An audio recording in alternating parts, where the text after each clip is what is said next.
When I was a kid, the disaster we worried about most was a nuclear war. That's why we had a barrel like this down in our basement filled with cans of food and water. When the nuclear attack came, we were supposed to go downstairs, hunker down, and eat out of that barrel. Today, the greatest risk of global catastrophe doesn't look like this. Instead, it looks like this.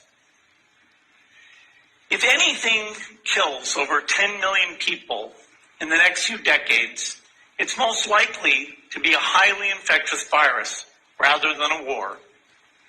Not missiles, but microbes.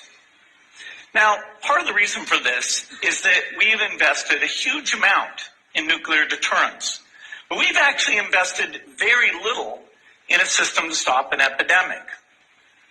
We're not ready for the next epidemic.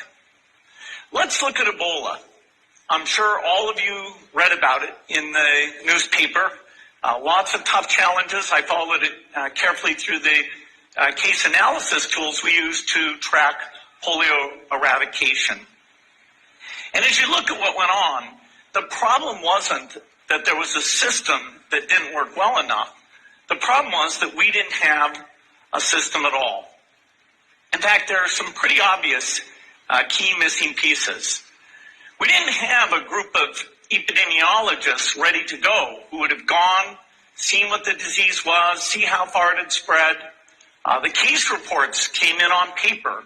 It was very delayed before they were put online, and they were extremely inaccurate. We didn't have a medical team ready to go. We didn't have a way of preparing people.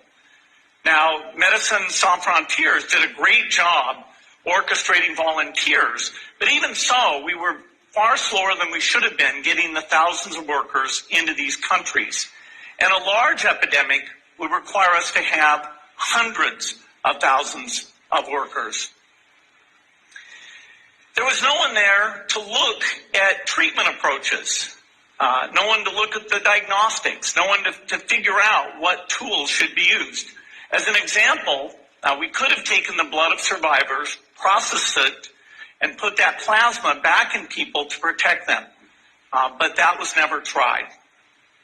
So there was a lot that was missing, and these things are really a global failure. The WHO is funded to monitor epidemics, but not to do these things I talked about. Now in the movies, it's quite different. There's a group of handsome epidemiologists ready to go. They move in, they save the day, but that's just pure Hollywood. The failure to prepare could allow the next epidemic to be dramatically more devastating than Ebola. Let's look at the progression of Ebola over this year. About 10,000 people died, and nearly all were in the 3 West African countries. There's 3 reasons why it didn't spread more. The first is there was a lot of heroic work by the health workers. They found the people and they prevented more infections. The second is the nature of the virus. Ebola does not spread through the air. And by the time you're contagious, most people are so sick that they're bedridden. Third, it didn't get into many urban areas, and that was just luck. If it had gotten into a lot more urban areas, the case numbers would have been much larger.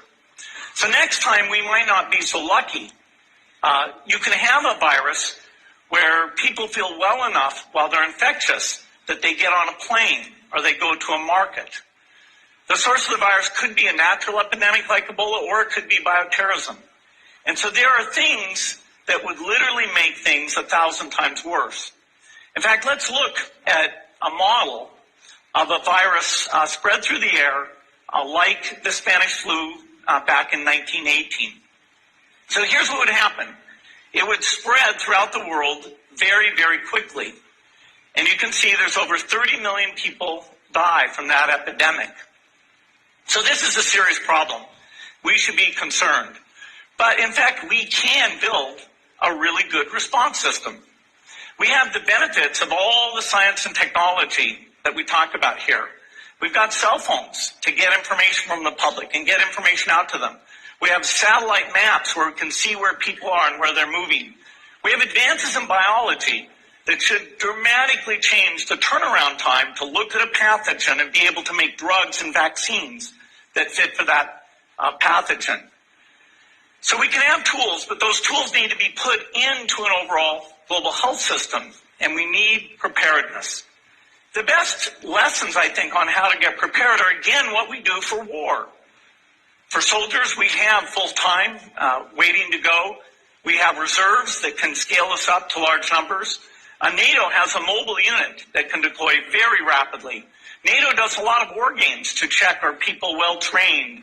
Do they understand about fuel and logistics and the same radio frequencies? So they are absolutely ready to go. So those are the kinds of things we need to deal with an epidemic. What are the key pieces? First is we need strong health systems in poor countries. That's where mothers can give birth safely, kids can get all their vaccines, but also where we'll see the outbreak very early on. We need a medical reserve corps. Lots of people who've got the training and background who are ready to go with the expertise. And then we need to pair those medical people with the military, taking advantage of the military's ability to move fast, do logistics, and secure areas.